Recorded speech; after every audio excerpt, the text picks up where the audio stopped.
একদিকে রথ নিয়ে যখন রাজনীতি তুঙ্গে তখন অস্বস্তি বাড়ছে কার্তিক মহারাজকে নিয়ে। কার্তিক মহারাজের বিরুদ্ধে ধর্ষণের অভিযোগ, চাকরি দেওয়ার নাম করে ধর্ষণের অভিযোগে চাঞ্চল্য।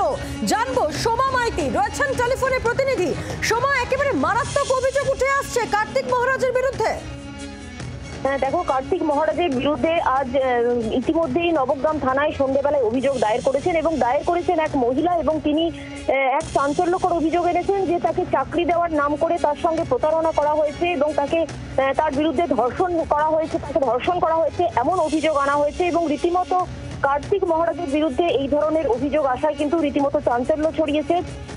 পুলিশের পক্ষ থেকে যেটা জানানো হয়েছে যে আজ সন্ধ্যেবেলায় ওই মহিলা আসেন এবং তিনি বিস্তারিত বিবরণ দিয়েছেন এবং তার অভিযোগের ভিত্তিতে ইতিমধ্যেই কার্তিক মহারাজের বিরুদ্ধে এই মামলা ইতিমধ্যে নেওয়া হয়েছে নবগ্রাম থানায় এবং গোটা ঘটনা তারা এই মুহূর্তে খতিয়ে দেখবেন।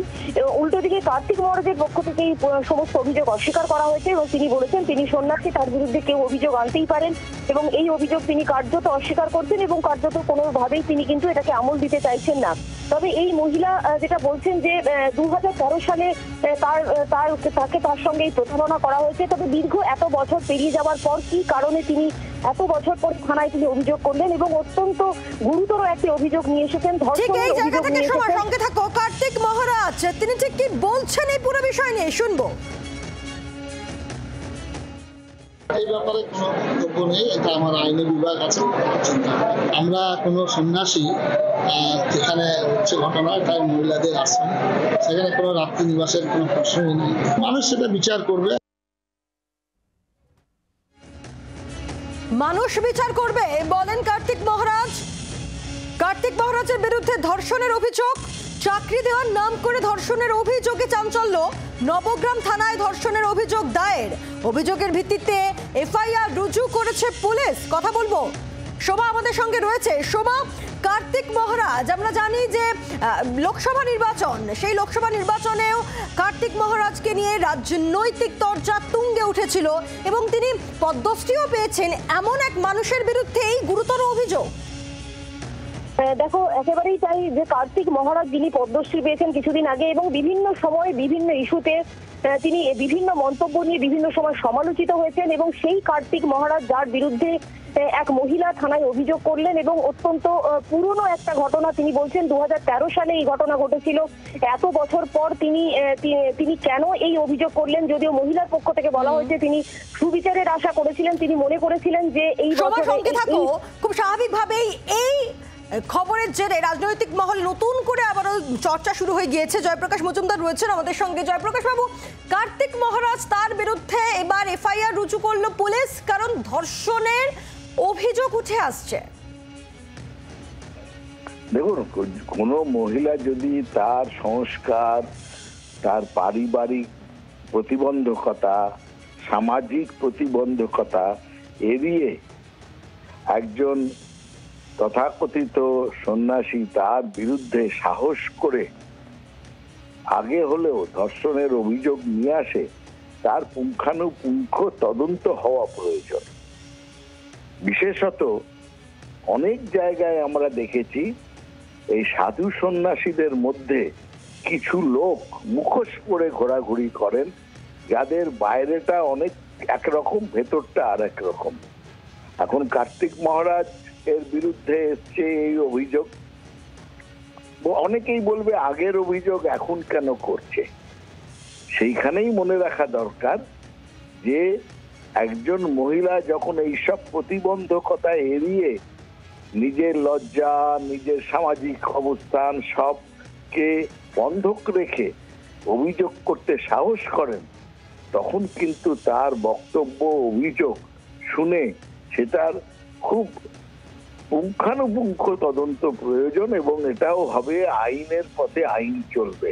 এখন কর্তব্য হচ্ছে কার্তিক মহারাজের নিজেকে নির্দোষ প্রমাণ করা, কারণ মহিলাদের ওপর যদি কোনো রকম অশালীন বা শ্লীলতাহানি কিংবা ধর্ষণের অভিযোগ কারোর বিরুদ্ধে আসে, তার ওপর বর্তায় নিজেকে নির্দোষ প্রমাণ করার দায়িত্ব। ধন্যবাদ। জয়প্রকাশ মজুমদার ছিলেন আমাদের সঙ্গে। আমরা কথা বলবো, রাহুল সিনহা রয়েছেন আমাদের সঙ্গে, বিজেপি নেতা। রাহুল বাবু, কার্তিক মহারাজ তার বিরুদ্ধে এবার ধর্ষণের অভিযোগ দায়ের হয়েছে এবং এফআইআরও হয়েছে। দেখুন, বিষয় হচ্ছে তৃণমূলের বিরুদ্ধে যে যাবে ঠিক খুঁজে পেতে তাকে অপমানিত করা, তাকে আইনত জব্দ করার চেষ্টা তৃণমূলের যেটা প্রথম নয়, এই জিনিস আগেও তারা করেছে এবং আমরা মনে করি যে যেটা করছে এই জিনিস কোনোভাবেই হিন্দু সমাজ মেনে নেবে না এবং সমাজও মেনে নেবে না। অতএব আমরা জানি যে এটা সম্পূর্ণ একটা সাজানো মামলা এবং এটা পরিকল্পিতভাবে করা হয়েছে। আইনের মতো চলবে এবং তিনিও আইন মোতাবেক যা করণীয় কর্তব্য রক্ষা কবচ নেবেন।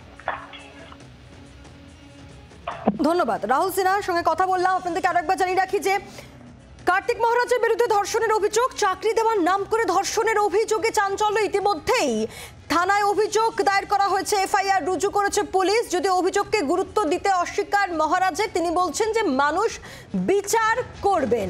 আমরা কথা বলবো, সোমা রয়েছে আমাদের সঙ্গে। সোমা, আমরা দেখেছি কার্তিক মহারাজকে নিয়ে এর আগেও অনেক বিতর্ক হয়েছে। গান্ধীজিকে নিয়ে তার মন্তব্য, যাকে কেন্দ্র করে বিতর্ক হয়েছে, কিংবা আরামবাগের সভা থেকে মমতা বন্দ্যোপাধ্যায় তিনি কার্তিক মহারাজের নাম করে তিনি বলেছেন। তো সব দিক থেকে কার্তিক মহারাজকে নিয়ে আমরা এর আগে অনেক চর্চা দেখেছি, কিন্তু একেবারে ধর্ষণের অভিযোগ। দেখো, এটা নিয়ে ইতিমধ্যেই কিন্তু যেমন রাজনৈতিক মহলে জল্পনা তুঙ্গে, অন্যদিকে কিন্তু কার্তিক মহারাজের বিরুদ্ধে অভিযোগ আসায় কার্তিক মহারাজ নিজেও কিন্তু অনেকটা অস্বস্তিতে পড়েছেন। যদিও তিনি বিষয়টাতে এই মুহূর্তে একেবারেই আমল দিতে নারাজ, কিন্তু এই অভিযোগ পাওয়ার পর পুলিশ কিন্তু পুরো বিষয়টা খতিয়ে দেখছে এবং পুলিশ তদন্ত শুরু করেছে এবং মহিলার সঙ্গে প্রায় 2 ঘন্টা ধরে পুলিশ কথা বলে এবং তার পুঙ্খানুপুঙ্খ বিবরণ নথিভুক্ত করেছে এবং গোটা ঘটনার তদন্ত শুরু করেছে। ধন্যবাদ সোমা। কার্তিক মহারাজ তার ঠিক কি বক্তব্য আরো একবার শোনাবো।